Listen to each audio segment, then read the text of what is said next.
What's up, YouTube? It is me, the artisan MC, Derek the Mercedes. Like, share, subscribe, support, and feel so inclined. Since you can't see anything, you're going to have to get it on the face.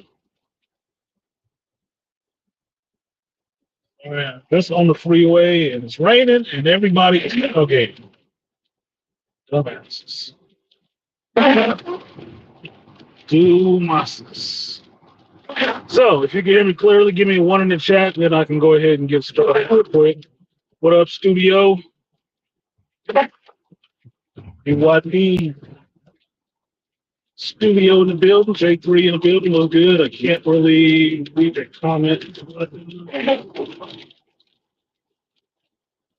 How the Ghost Trap popcorn look?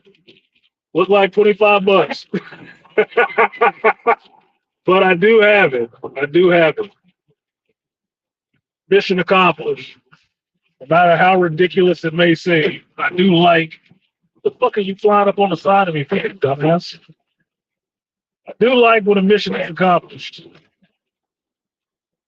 Homeboy was having a struggle trying to get it open to put popcorn in it. And I told him, put it in the box, man. Put the ghost trap back in the bag and just give me a box of popcorn. It was in the bag. Oh, H-Bag Steve. What's up, Steve? King of the Hill in the building. I gave you the wrong link, Steven. I'm sorry. It gave you to the back chat and not the YouTube stream. If you leave and go to the YouTube channel on YouTube, you'll see the stream. My bad. I sent the wrong link. My bad, homie. So, what's up, Azurius, King Parrish?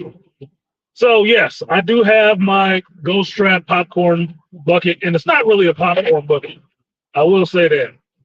It's a Ghost Trap that they used to sell, I think. But since there's nothing inside of it, you can put popcorn in it. Because for the amount of popcorn that they would be able to stick in this damn thing, they had to give me the rest of the popcorn in a box anyway. So I just told them to skip putting it in there, just put it in the box. Bucket. So I do like completing goals that I set. Makes me feel good. So that ghost is busted. So if you see me eating out of popcorn on Sunday stream, you know what the hell it is.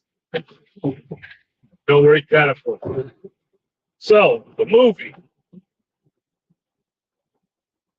Told you guys earlier today I was going to go after work to go see this movie, and sure enough, got an emergency, but I shook off that emergency, came right to the theater to see the movie, make sure I got my seat, but I didn't want nobody in there. It was open at night, and there was almost nobody in that bitch.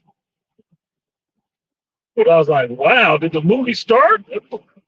Something wrong with the projector? I got there 5 minutes before the movie, and there was nobody in that bitch. They weren't even running previews. I'm like, man, that's fucked up.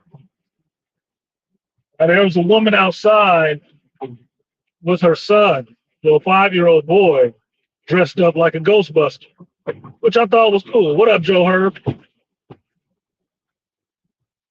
Which I thought was really cool, right? And it turns out they were sitting in my row, right? They were concerned about the same thing. Like, shit, there ain't nobody in here. There ain't nothing playing on the screen. What's happening? Turns out the theater was not starting the movie until the trailers weren't starting until 6. Legitimately, even though the movie was scheduled for 6. Okay, whatever. So, come to find out, this kid in there is 5, and it's his first time to the movie theater. And I'm sitting there looking like, wow, that's cool. He dressed up like a Ghostbuster too. He come to see Ghostbusters. This is his first movie. So she was apologizing ahead of time if he's loud or anything. Forgive me, but it's his first time to the movie theater. So I'm not worried about that shit. Do what you do. Have a good time. You should have went and took an IMAX. Right? Is what I was thinking. Because I just got a standard screen just so I can go in and see it. Because I thought there was going to be a lot of people. It wasn't. Like that whole theater was about 20 people.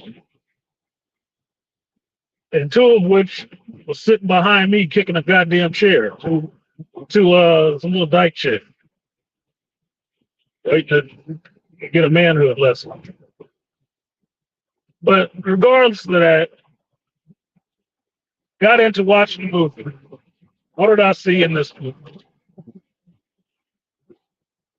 Well, Ghost is definitely one thing. So, but one of the things I'm grappling with right now, I'm thinking about what I want to say about this movie. It's not to spoil it. Is number one, I don't think there'd be anything to spoil in this. I mean, you saw the trailer. The evil ghost comes back. They gotta fight him. This ain't Endgame, or this is not Infinity War. So it's not going to be a part 2. So apparently the Ghostbusters are going to win this week, right? But be that as it may, there's some things I might want to keep to myself, or until other people see. Because I know Steven, if he made it into the chat, he's going to see it too, right? I don't think I needed to see Afterlife again to understand who these characters were in this movie. What's up to Jack? Even though I was forgetting what Paul Rudd's character's first name was. So the story goes, right, since they saved the world in Oklahoma, and Paul Rudd and Carrie Coon's character, Callie, got together a little bit. Phoebe got everybody on board to, do this Ghostbusting thing. Everybody has moved to New York, right? Winston bought the firehouse with his philanthropy corporation, and they are out in New York busting ghosts. Now, one of the things that bothered me about this is that they didn't give a time for it earlier on of how long they have been in New York, just busting ghosts, and why there is still such a presence of ghosts in New York, right?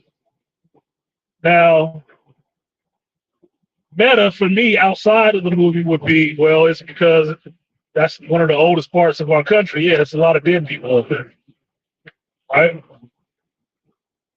But it was bothering me that initially they didn't give me a time frame how long they had been operating in New York. They just out running the streets, catching ghosts, right? But what you get right in the beginning, and I'm not going to give you a full review, I'm just giving you a brief overview, right? What you get is that the adults in the situation have bossed up and kind of taken charge of this Ghostbusters thing and kind of side-seating, even no pun intended, Ecto One, kind of side-seating Phoebe and her brother, right? This isn't for them. Grown-ups got to handle this shit right now, right? Which seems a little stupid because what you have in the beginning part is the mama pulling rank all of a sudden about what it means to be a Ghostbuster and how we do this and all the rest of this shit. I'm like, wait a minute, bitch. I mean, first movie, you wasn't even on board with this shit. So now you in New York, you in charge? Why? Because you're the oldest? Well, fuck you, right? Now, initially, this opening scene is bothering me because two women, well, one adult woman, one 15-year-old girl, one adult male, one 18-year-old boy. The 18-year-old boy is wanting to be seen as an adult. He wants to drive. The grown man, Paul Rudd, is acting like a kid, like he's 18 too. or 15. The mom is acting like the boss and telling everybody what to do. And Phoebe is the badass, not wanting to listen, but she's the only one that knows about all the shit that's going on. Smartest one out of the three, right? But everybody trying to shut her down and tell her what to do. Don't go out there on the side seat. Don't do that. Don't. I'm like, why are you here, Mom? Why the fuck are you here? Like, holy shit, shut the fuck up. I mean, it's absolutely pointless to be riding around in Ecto 1 chasing a goddamn ghost through New York and telling the daughter what she can't do. She's here. You're doing this whole thing because she believes in this shit. Why would you be trying to tell her to sit down and hold back? Fuck that shit was bothering me. Because there was a lot of conversations in this that I thought were pointless conversations. Like people were acting outside of their character or saying some shit they shouldn't be saying to anybody. Not to that person. Like, you should shut up. Like, for real. You should probably shut up. What the hell are you talking about? At the same time, they in this car ride in the beginning, trying to tell everybody what to do. She don't know anything about what the fuck is going on. So they still have to refer to the children in the back seat on how to get Ecto to work. They lost power. What is this ghost gonna do? All this shit that they're asking the children, but they're trying to be in charge. And I'm like, this is fucking pointless. Look, I come from a little different mind state on these concepts, right? To me, the person who gives the orders is the one who has the most experience or knows the most. Plain and simple. That's the person that I want to take direction from. I do not do well, do not play nicely with taking directions from somebody who don't know shit about what's going on and how to handle what's going on. That's not the person I listen to. I want information from the smartest person in the room. And if that's not you, stop flapping your gums. I don't want to hear it from you. But that's what I'm getting in this first, 10, 15 minutes riding in the car. The men are done just being given orders. Mom is barking out orders to everybody. And she's the main one in the car that don't know shit. But trying to pull rank because Egon was my daddy. I'm a spanker. So the fuck what? The hell does that mean? You ain't believe in this shit until the end of the last movie when you got to see your damn daddy. You thought he was full of shit before then. So that was bothering me a bit about her character. Her character was a little bit too much, putting her little A cups out there. Like somebody need to be following her. So they're chasing this ghost through the city, and it's a big, look like spirited away Chinese dragon, right? And they get to pull out all their little cool toys and tricks and stuff like that. But during the course of that ghost catching, excuse me, a lot of shit for up. For one, because Paul Rudd's character, Gary Gruber, can't fucking drive worth the shit. Okay? Be hitting shit, all kind of things, right? The other thing that happens is the proton pack, once Phoebe gets out on the side of the car and lassos the tail of a fucking snake serpentine dragon, which is fucking stupid, she doesn't let go when she can't pull the damn thing in, so she just holds on to it. So apparently the photon packs have unlimited range now because they're a good mile away from this goddamn thing, and it's up in the air, and she's still holding on to it. And while she's holding on to it, and they keep turning corners and stuff like that, they just tearing up buildings and shit. And I'm like, what the fuck? Just turn the beam off. You don't got it. Get closer, get another shot. What the fuck? That's not what they do. That boss bitch in the front seat ain't gave her those directions. Now, by the end of this, they do catch the ghost, but they take out from Paul Rudd Gary Gruber's driving, they take out a bunch of rental bikes, right? Well, that lands him into the mayor's office, where you get to see, Mr. Peck or Mr. Becker, if you if you saw Ghostbusters 1. And what's his name? I think his name is William Atherton or something like that. This is the same guy. You saw him in the commercial, right? He comes back in this, but this time he is the mayor of New York. How he got elected, I do not know, but it doesn't matter. It's this movie. Maybe we won't see him in the next one, right? He's old. Good little nostalgia bait just for the people who actually remember this shit. Cool. We know who he is. Now he's the mayor. And he starts tearing into these people, these Ghostbusters, because of all the property damage that they had, right? Like, who's going to pay for this shit? You tearing up the city with a minor out on the side of the car, they working and not getting paid. So it's like child labor. So who's going to cover all of this stuff? And he wants to shut them down. So in lieu of shutting them down, he threatens them with the fact that Phoebe is 15, underage, a minor, and they're endangering a minor by having her out on the side of the car like that. They're shut down if she keeps doing this.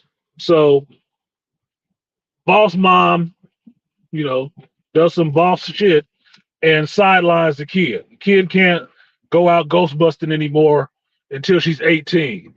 Now, this shit sounds stupid as hell to me because she's the only one who actually has the smarts to do this shit and knows anything about this stuff. The rest of these motherfuckers just out joyriding. Pretty much, that's all it is. And that's how Paul Rudd's character acts most of the damn time. He's just a happy kid. He's just a kid happy to be living life. I get to go out and do this fun shit. Hooray. He's not acting like an adult. He's not acting like a scientist. None of that shit. He's just a dumbass in the front seat. Now, one of the things that's happened once you get a time frame of how long they've been doing this shit, they've been in New York for 2 years now. 2 years of ghost busting in New York. 2 years since Afterlife, right? Okay. One of the things that bother me is, why the fuck are you guys not understanding who Paul Rudd is or Gary Gruber is in this situation now? Who is he really? Or what are we really? They introduced this concept of the question of, if we family, who is he? What is he? Is he stepdaddy? Is he not stepdad? Who is he? Because he was just my teacher, but now he's my mom's boyfriend or whatever. Look, at this point, 2 years later, I think that would be a moot point. That shit would have been removed. There is no question about who the hell he is at this point. He obviously sharing the same bed with your mama. They obviously getting some busting in outside of Ghosts. He had moved all the way to New York with y'all. I think that's your stepdaddy. Or at least your live-in acting stepdaddy. So they're calling him Mr. Gruber or calling him Gary makes sense in that situation. But it shouldn't be a question from the kids or somebody giving angst 2 years later about, well, who are you anyway? Really?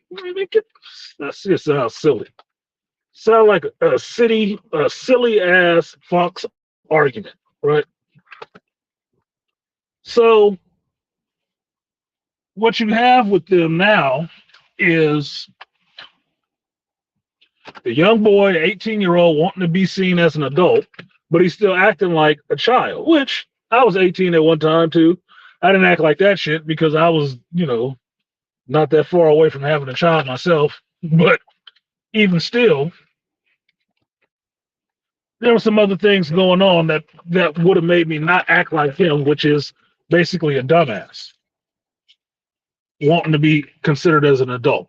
1 second, I gotta change.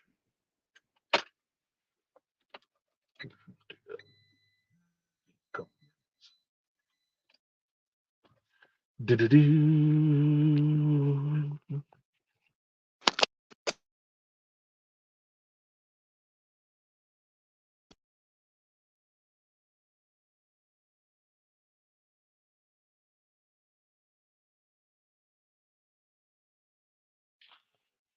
All right, if you guys can still hear me, give me a one. Sorry, I gotta from car to home and it's wet outside.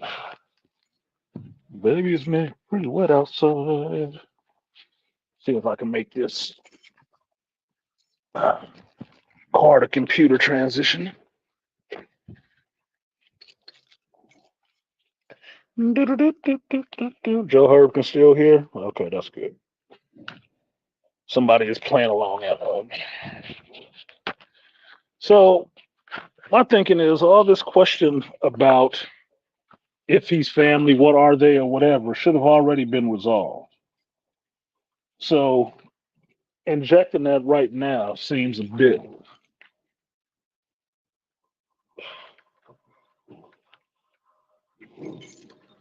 more than a bit silly to me. Oh,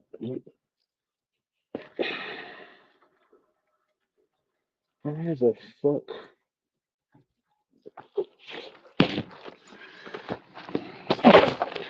First time in my life I couldn't find a hole in the dark.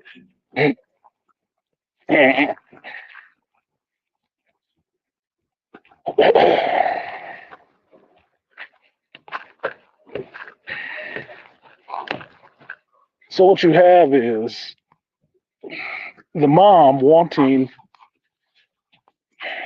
Gary to actually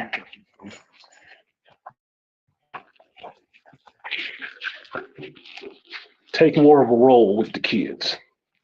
She's putting them that she wants him to back her up more when it comes down to the discipline of the kids at the same time as she is checking him in front of the kids like he isn't one of the kids, which sounds like some silly stepdaddy shit to me, but it is what the hell it is. Now, because of their little antics out in New York that day, in their conversation with the mayor, Phoebe is now on the bench, which means she cannot go out Ghostbusters.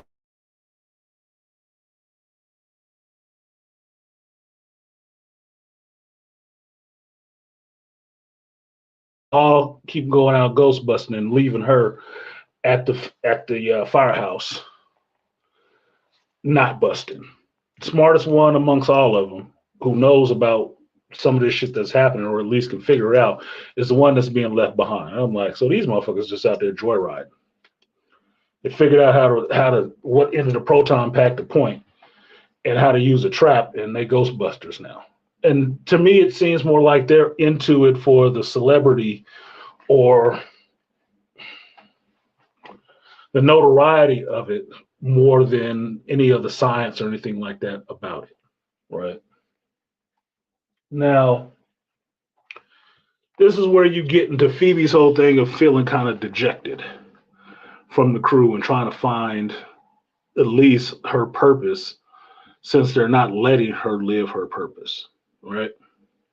Now, that's just a setup for the story, right? That's just a setup for the story. The other part of the story is about this ball, right? This magical brass ball, in a sense, that has a spirit held inside of it. And the spirit that's inside of it is the thing that you see in the trailers with the horns and the glowing blue eyes and stuff like that. And looks like this motherfucker need to be talking to the Night King because, they got a lot in common. Right. But basically that's what it is. It's a force of nature that can summon spirits and make a spirit army. Some of the same shit we've been seeing for the last couple of years. Like most recently in Aquaman, or Aquaman 2, I should say. That's not all bad necessarily. It's not zombies or anything like that it's doing. It's just doing, ghosts and spirits. But it's trapped inside of this ball. Now, what you learn from this, where this ball comes from, and why and how it got trapped in this ball, is that they introduced something into this Ghostbusters lore, which are called Fire Masters, which should have had a better name. And basically, the Fire Masters were ancient Ghostbusters in a sense, because they could. It'll sound dumb as fuck when I say this, but they could fire men. They could control fire. And through the use of controlling fire and brass, they were able to trap this spirit inside of this ball. Right? Now, that's it. I won't say any more about where the rest of the story in the movie is going. I'll just give you the rest of my little reaction on this shit while my computer is loading up.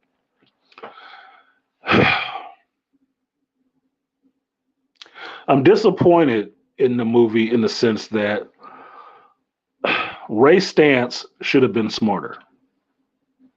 He should have been smarter. That's what's really disappointing me when I think back to it. That while Dan Aykroyd was there, and Dan Aykroyd was one of the people behind writing the first movies, he's there. Ray Stantz throws out some lines, but for the most part, Ray has to get shit explained to him, which I'm thinking is dumb as fuck because he is the oldest. At this point, he's probably the oldest living Ghostbuster who studied all of that stuff. So he should understand what this is, or should at least be at the point where he's digging through the books, at least pulling up Tobin's Spirit Guide or some shit and getting a rundown on what this character is. Not somebody like a made up fucking character, Patton Oswalt, to throw his ass into the movie and have him explaining shit. Because I don't know about you, I'm not liking Patton Oswalt all of a sudden for some reason. I'm really sick of seeing his little round ass showing up places because he always got something dumb to say. And I don't know what it is, but as soon as he showed up in the movie, when I saw him in the trailer, I was rolling my eyes. When he showed up in the movies, I'm like, this is too fucking long with his ass. He got to go. Why is he here? I got Ray here. Why do I need your ass here? In the same library from the first movie. Why do I need you here? So you can sit there and go through some dusty books and explain some shit to somebody who should know this better than you since he's older than you and been doing this shit longer than you? Now, I'm not saying that everybody has to be the font of all information, but I would think since they made Ray's character out in this to be his passion, something he cannot necessarily give up, then it seems like Ray should have been the one to figure this shit out. Since Egon's not there for him to bounce ideas off of, to handle all the tech stuff, then it should have fallen to Ray to go back through the dusty books and find out what this thing was. Because they do have him giving the explanation in the trailer. He gives it in the movie too. But that's after talking to Patton Oswalt's ass. Like, you didn't even need that fucking character. You could have cut his ass out of this altogether. And just had Ray take the kids to the library to look this shit up. So that was one thing that bothered me. The other thing that bothered me out of this shit was Camille what does it say? Nanilani? Yeah, I'm sick of seeing his ass and everything playing the same character.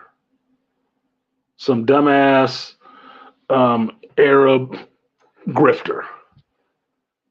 I'm sick of seeing his ass and shit. And not because I dislike him. I'm just disliking the character he keeps playing, which keeps being the same character every time I see him in a fucking movie. The same dumbass dude. It's like, dude, do you think Pakistanis actually want to see you keep using this dude and having him be, silly and stupid acting like a Pakistani loser? No, I don't. I don't think they want to keep seeing that. I personally wouldn't.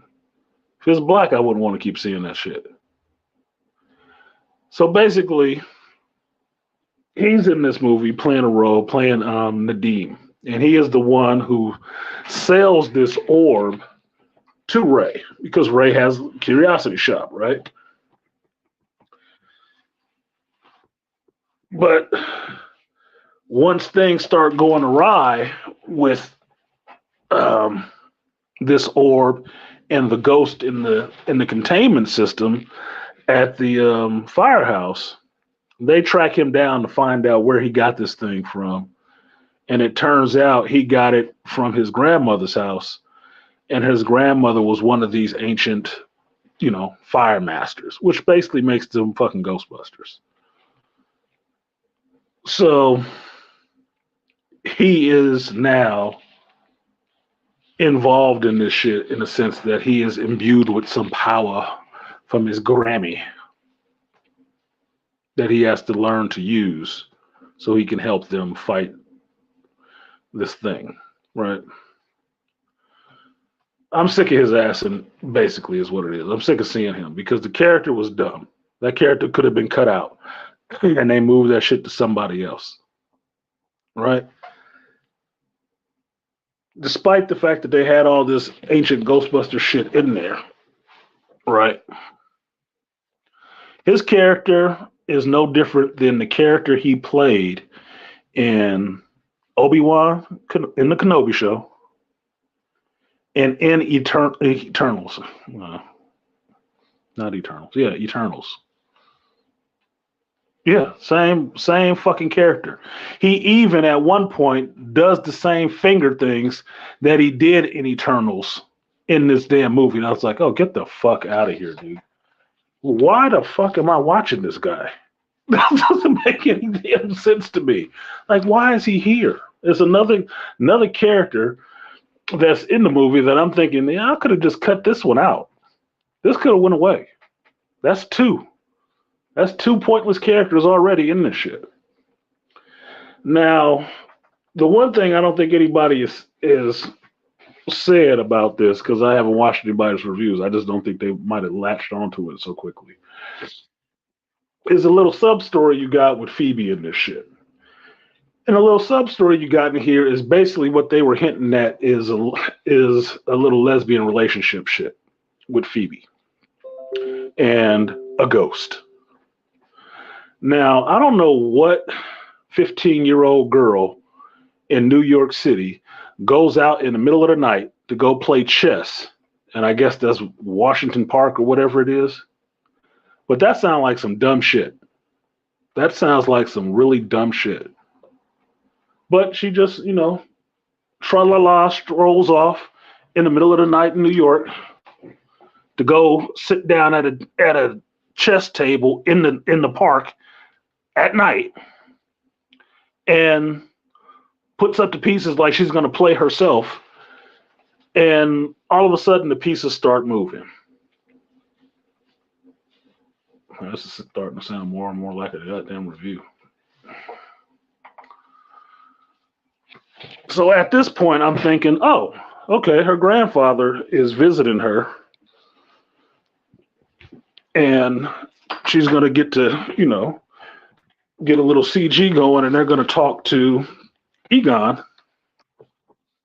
while she's playing chess. Oh no, that's not what happens. She is met by a different ghost, which is the ghost of another girl named Melody. And Melody just usually scares people off in the park. But Phoebe doesn't run because Phoebe's not afraid of ghosts. And they just have a conversation and play chess. And the girl beats her. Right? And from there, they start making a little bit of a friendship. One second, let me get this change over real quick.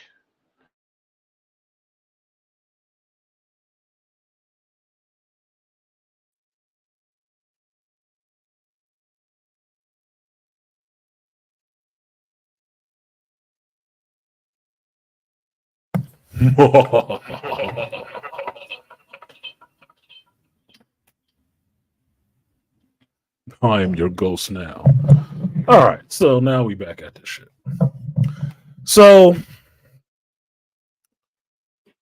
Phoebe and Melody end up just having a really cool conversation or whatever, and you're basically getting these lesbian vibes off of Phoebe, like she jonesing for this ghost. Now they never say it. They never say it, but how that relationship plays out is exactly like that shit. Like she's just discovering that she likes girls all of a sudden. It's like, well, yeah, because she don't like podcast. And podcast is in the movie, and he kind of digged her in the first one. She ain't into his ass. She ain't into nothing but Ghostbusting, and trying to live up to her grandfather's, desires and dreams and shit, right?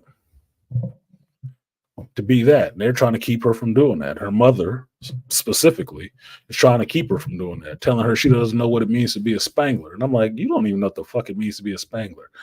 You didn't care about this a while ago. 2 years ago, you didn't give a shit about none of this. Thought your dad was crazy. Now your daughter don't know shit, right? Okay, so the little vibes. Nah, Hollywood cannot leave the kids alone, Herb. No, they can't. The kids got to be, a man child or boss lesbian chick. Red chick in and make her gay. You're playing gay. Boy, South Park hung that one on their heads, boy. So the rest of this time in here, Phoebe is just kind of a sad sack. She keeps doing stuff to go against proving that she's the rebel that she is. But things keep going wrong. She keeps fucking up. And eventually, obviously, ghosts get loose. Now, why do ghosts get loose? Because her little new ghost bestie, girlfriend, was working for the ghost that's trapped in this ball. Because there's an issue, see, that the containment system at, Ghostbusters HQ, yeah, it's kind of breaking down. It's kind of full. Now, as soon as I saw that, I thought, oh, we're going to get an episode where they have to go into the containment unit and fix it. Because I believe that was an episode of the Ghostbusters cartoon where they actually went into the containment unit. But that's not what happened. It was just breaking down because it was so full. So what are they going to do with all those damn ghosts? Watch the movie, you'll find out. Now, another part that's introduced in this is that you get to see. This is a spoiler. Wouldn't it be a spoiler? That'd be a spoiler. So I won't say that. I would just say that for one of the things they showed in this movie, Winston is missing a golden opportunity. He's missing a golden opportunity. Think of it this way. It's not necessarily a spoiler. I saw what they were doing with this stuff, and I'm thinking, you could have a ghost Jurassic Park. Mr. Philanthropist, you might as well build this spooktacular park and throw these goddamn ghosts in there. Since you got the technology to do all the rest of this shit, look, you might as well have a whole ghost menagerie sitting up there and charge people money to go through and see these ghosts you and gathered up in their goddamn city. You'd make a fortune. Again. That ain't where they went with this movie. Maybe that's in a part 3 or something. I don't know. But that's the first thing I was thinking. Other than that's the biggest game of Pokemon they could ever play. Just saying. Now, Winston Zedmore being in this was good to me because he does serve as like the financial arm I forget what his name of his company is, but he is funding them to be in that house. But what he explains to them is that the firehouse, after the events of, I think it was the second one, where the trap was just open in a sense, it made a tear in reality and made the ghost house or the firehouse a center for that, which is why this spirit that's coming back wants to come to the Ghostbusters HQ because him taking control of all these spirits can rip open that tear and get to the other side. Break on through to the other side. What up, Ray Hammer? So I like that idea, but to me, that idea comes from Torchwood. Now, if you're familiar with Doctor Who and Torchwood and UK television and stuff like that, Torchwood's base, the hub or whatever they called it, it sat on a rift in like space time. It was built around a rift in space time. So at times things would come through that bitch. But that's why they were there, to keep whatever tried to come out of that thing on the other side. Stay your ass where you belong. So I like that idea because it does make you a nexus for all kind of things spiritual to happen in a Ghostbusters kind of way. But at the same time, it's an idea that I've seen before, and it seems like you took it from somewhere else. But that's just me. Now,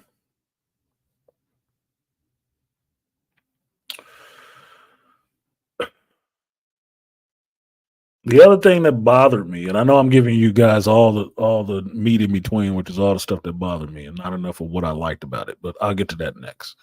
The last part that I'll say that bothered me is about the time frame and the Slimer. Now, mind you, they said at one point that they had been in New York for about 2 years. And they don't say specifically they've been in New York for 2 years. It's some of the lines of dialogue that Paul Rudd's character says about how long, his life has changed in 2 years, or how much his life has changed in 2 years. And 2 years ago was the other movie for him, right? That he's talking about. So I was looking forward to seeing Slimer in this shit. I thought he was missing when they had just Muncher back in Oklahoma, and that it was too close to just being another Slimer. They needed Slimer in the shit, right? So seeing Slimer in the trailer, I was actually excited. I'm like, oh shit, Slimer's here. So I want to see Slimer, right? When Ben Wolfhard's character is doing his I'm grown stuff, but mom, there's something in the attic, and his mother is busy on her cell phone and tells him, you're grown. Take care of that shit, right? So he goes up into the attic and he got a proton pack and a ghost trap. Like, the fuck is you doing? You gonna burn down the whole firehouse? He goes up there to find that Slimer is living in the attic under all this garbage, candy wrappers, all kind of bullshit. And that's when you get the reveal of Slimer. That he pops out of there and runs and, slimes him like you see in the trailer. Now, that seemed kind of stupid to me for the sense that if you've been here 2 years, it's the first time you fucking seen that thing. It's the first time that Winston didn't tell y'all he's here, that he's the one ghost that they never put in the trap. He lives here. He didn't tell you that? That's your family member. That's like your dog. I mean, literally, you didn't know that? 2 years later, this is the first time you see him? That shit just seems silly to me. It just seemed really silly to me. Like, fucking hell, dude. Like, you say it's been 2 years, but you act like you just moved in last week, which makes no sense to me. So that was the last part I'll say about what I was kind of disliking about the shit. What did I like about it?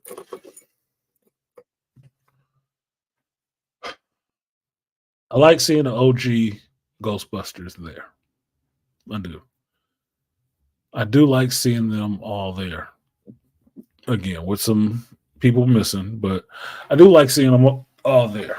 And how they were introduced was a damn sight better than having them show up in Ghostbusters 2016. Now, make no mistake about it, this movie could be 2016 with a little bit better fan approval because most of all the dialogue and the weighty stuff is happening with women. It just is. Smartest person in the movie is Phoebe. The most annoying person in the movie is her mama. Her lesbian love connection is a female ghost. When you meet some of these other characters that show up in there, yeah, you got the little brown sister in there. Lucky, yeah, she's there. She got a job. She working. Partly responsible for this shit getting loose. Okay. Female. They're there. It's just like how the shit has worked around. Excuse me. That a lot of this stuff is happening through the impetus or direction of some females. Now it doesn't take away from the movie, but I noticed it. It's noticeable because every time a character has to show up and say something, it's a check.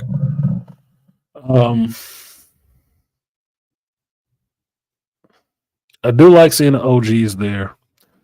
I do like the special effects, which is good. The character design specifically on Garak, that motherfucker looks sick, dude. He looks sick. If he is in any other movie, that'd be the end of somebody because he looked too badass. I mean, he looks like a Magic the Gathering character. And there's one character that I love is that Zurius is still in here. He knows which one I'm probably talking about. With the blue skin and the black but no face. And it's the Planeswalker of Nightmares, Ashiok. This motherfucker Geralt could give him a run for his money. He looked like if he was in something else, y'all be seeing mass slaughter happening.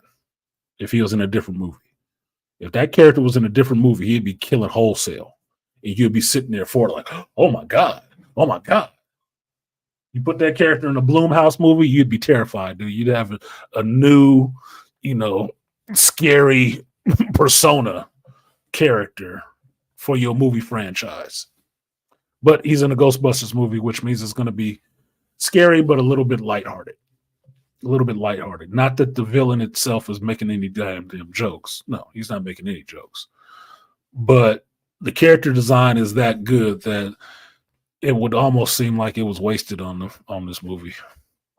It could have been somewhere else and been a lot better utilized. He was scary. He wasn't intimidating as fuck. But yeah, I would have liked to see him just ripping into somebody, like put him in a Hellraiser movie or something. He'd do wonders. But the designs were nice. The ghost designs were nice. I did like the callbacks. A lot of cameos of people you would recognize if you've watched Ghostbusters 1 or 2. A lot of cameos from people that you will recognize. You will remember who they were. You remember these locations of where they were. Same thing with some of the music, right? A lot of stuff that they put into the movie, nostalgia-wise, was from inside and outside of the movie franchise.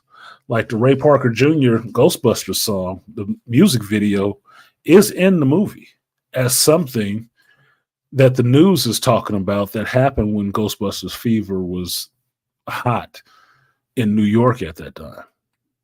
It's like, yeah, they were in the movie because of New Yorkers, right?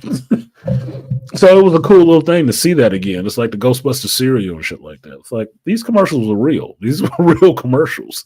This wasn't a bullshit commercial. It was a real commercial. And that's why I recognize that my fucking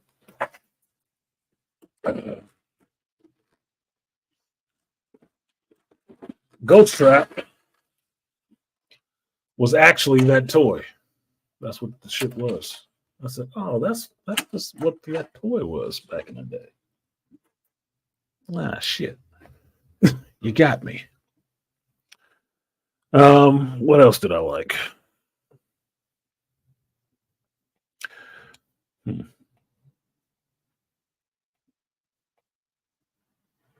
I like seeing Bill Murray again. Pete Venkman was somebody I want to see. I wish he would have had more to do in there, but he was something to see. I like seeing him there and, being Bill Murray for a little while.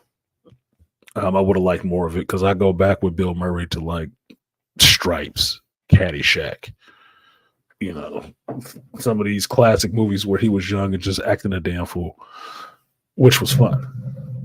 Spies Like Us.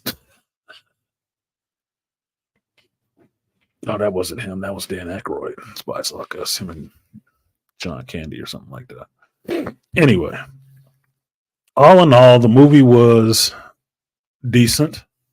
I didn't leave the movie with the same feeling I had from watching Afterlife, and I don't say that as a negative. It's just what it is. Afterlife left me with a very good feeling that I wanted to see this franchise go forward under this guy's direction. Okay. I think it's Keenan Reitman or something like that, right? This one left me with some questions because I think that there was some stuff they could have trimmed out of this, like at least 3 characters: the female ghost, Nadine's character, and Patton Oswalt's character. All 3 of those characters could have been cut out of that shit altogether and streamline the movie to get more of this other part that I wanted and less of these goofballs and having to introduce them and give me a little bit of their backstory. I don't care about these people. But I know they're going to, if they make another movie, they're going to be in it because they're Ghostbusters or Ghostbusters adjacent now. I won't enjoy it. I'll see it, but I won't enjoy it. But I was left with more questions and more things that I thought they should have took the story further in that direction instead of doing what they did with this, because at some points it seems like it can't figure out which way they want to go with this shit. Do you want to play up this love story, this dejected little teenage girl story? Do you want to play up the whole thing with Gary Gruber and Callie deciding if they're gonna get married or not and make this a real family and be stepdaddy and stuff like that? Or are you going to deal with the story of the 18-year-old boy really trying to be a man and really be accepted as an adult? Or you going to deal with all this Ghostbusting stuff? What does it mean to be a Ghostbuster as a kid? Can a kid be a Ghostbuster? My view, I would have just focused on the containment system failing and this other ghost or spirit coming back. I'd cut out all that shit about these elder or fire masters bullshit. It's like, as soon as I saw that dude Nadine firebending, I was like, this is not that movie. This is not this kind of movie. It's not. I mean, it's Ghostbusters, so you can have some paranormal shit happening in there. But dude, as soon as I saw that, I was thinking of Avatar: The Last Airbender. You'll see what I'm talking about. You watch the movie, you'll see what the hell I'm talking about. You'll be thinking the same thing, like, fucking Avatar. Who is this? Ozai? Anyway. So, I'm not saying it was a terrible movie. I'm not saying that. But I am saying that I left it with a different feeling than I had after seeing Afterlife. Completely different feeling. I have more questions than answers on this one. So that's it. Was it worth my time? Sure, because I want to see it. Am I disappointed? No, not really. I just have more questions than just like, oh, that was really awesome. No, I just have more questions. But then again, I watched Dune too and was excited to see that too. Left is still feeling good, but I'm still like, let's get to the other part. Let's get to the good shit. Yeah, I know. Yeah, yeah. Moving on. Let's get to the next one. So that's where I am on this. Not a bad movie. Not a bad movie. It's entertaining, but it could have been used with some trimming in some areas. Some things could have been out of this shit altogether. Steven came back. I'm gonna bring Steven up here, see if he can jump his good goofy ass on camera. Oh, let me double check. Don't want no surprises popping up. Hold on 1 second, Steve. Hold on 1 second. Cause yeah, I hadn't been letting anybody up for a while since we had our favorite little porn guy showing up there. What up, Steven? No mic. No mic. He's muted. Oh. Oh man, what's up? Yeah, I gave you the wrong link. That's what I did. I don't know how that happened. I sent you the same link I sent to everybody else, or at least the other two people. Let's see. 1 second. See if I can fix up the mix up. There we go. There we go.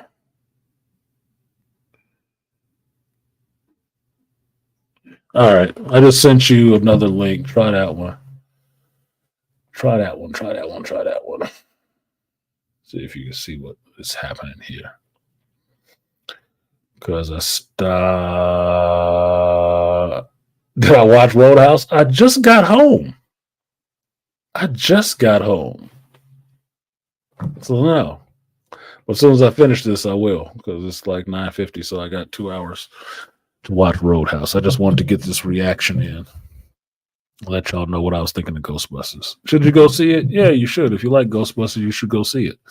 Should you spend $25 on a plastic bucket? No. That was too expensive. They should have made that damn thing $10, $15 at the most, not 25. Not 25. No. If I hadn't gone by myself, and this is how you know how overpriced it was. It was a family of 4 in front of me, or a family of 3, right? Mother, father, child, young boy, going to see Ghostbusters, Latinos, right? They were already ordering their popcorn and their shit, right? Ghostbusters, nice to see the crew all together again. Yep, it did look good. Another checker helped me. I went to the other checker and I ordered. I saw it sitting on top of the popcorn machine. It's like, yeah, let me get that Ghostbusters popcorn tin and icy, right? They saw what I was purchasing, and then she was like, "Oh, what is that? What is that next to the popcorn bucket? Oh, it's a ghost trap, popcorn bucket. Oh, we get that? How much is that?" They told her. She walked away. Now the kids saw it too. They saw what I was getting. The kids saw what I was getting, so his eyes got all big, like, "Oh, he wanted one." His parents walked his ass away from that shit. It's from that point forward, every time I came close to where they were, they was walking the fuck away quick. It was walking away quick because it was kind of ruining for him. The kid wanted something, and they weren't getting it for the kid. And at the price that I saw, it was for like $25. God damn! If I had went with a date, I wouldn't have bought this shit either. But basically, that fucking ghost trap became my date because it sat in the seat next to me since it was empty. $25, that's pretty steep, man. You about to turn away a lot of little kids. You about to break a lot of hearts putting that shit for $25. Might as well make that shit $10. Because at that point, am I paying for the popcorn? The popcorn by itself was already in a cardboard tub. It's already like $5, $8. And popcorn cheap. $25? There you go. You about to piss off a lot of little kids, man. They're gonna be disappointed as fuck. It's only old bastards like me who grew up with the Ghostbusters that will say, "Yeah, I'll spend $25 on this shit, and I'll put it on my coffee table and eat popcorn out of it, and not think a goddamn thing else about it." Beastly nerd, like, damn, 25? Yes, 25. But I spent $25 on other shit. Everything to me is relative. Like, I spend more money on alcohol. So, but I know my boy Steven, it's his birthday today. King of the Hill's birthday is today. So he would spend $25 on it. As a birthday present, yeah, he's spending $25 on that shit. I'm a Ghostbusters fan. Yeah, I'll spend $25 on it. Not care. Because I'm a geek. Kind of weird shit we do. I spent more money than that on that damn Chris knife in the background. A weird dude. Anyway, I'm going to go ahead and get out of here. Thank you guys for coming through today. I had to cut myself off a little bit because I realized I was actually spoiling the movie and giving more of a review than a reaction. It happens. I got a lot of thoughts swirling. You'll probably hear some more of them on The Hero's Journey on Sunday. But yeah, that was it. It was entertaining. I think some stuff could have been trimmed out of it to make it a little bit better. And there's some people I don't care to see in a movie again. Look at Ray. Always, I'll wait for it on my app. You always surfing the high seas, my pirate captain. That's you don't even have to say that shit. Stop incriminating yourself. Just say I'm gonna see it. I'll see it later today or tomorrow. We already know, Ray. You ain't gotta tell on yourself. Stop telling on yourself, homie. Try snitching on yourself. Know how you get down? I know how you get down. It's rough out there on them seas. Beware of the scurvy and the malware. But I'm going to go ahead and get out of here. Thank you guys for coming through today. I'm going to go ahead and go watch Roadhouse. I might have got a little bit of a spoiler from Surgical Damage. He at least told me that Conor McGregor was nude and this shit like I gave a fuck one way or the other, but I stopped reading the comment because I thought he was going into spoiler territory because he usually does give me a long screed. So I told him, like, I'm not listening. I want to actually watch the shit. So I'm going to go ahead and pour myself a drink. I have popcorn left over from the movies, and I have an empty ghost trap. So I'm going to pour some popcorn in that bitch and sit down with some libation and watch Roadhouse and see if I can see if the ghost of Patrick Swayze comes and sit with me and shakes his head yes or shakes his head hell no. I thought it'd be better. But anyway, like, share, subscribe, support the stream if you feel so inclined. I have been Artisan MC, and I will see y'all next time. Peace.